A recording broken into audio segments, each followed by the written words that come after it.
réduire le 7 octobre à la dimension d'un massacre de civils, dimension qui existe, ça a été un massacre de civils, en partie, le 7 octobre. Mais le réduire à cette dimension-là, dire on n'a pas le droit de dire que le 7 octobre n'est pas fondamentalement de nature antisémite, ce n'est pas rendre justice aux gens qui ont été tués ce jour-là.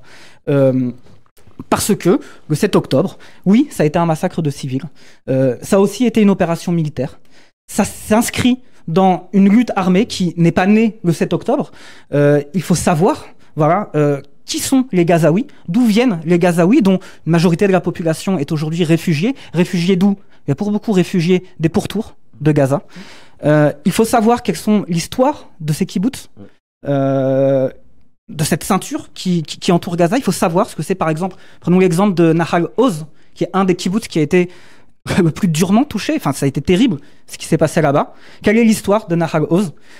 Son installation militaire en 51, au lendemain de la guerre, pour consolider les acquisitions de territoires obtenues au travers de cette guerre.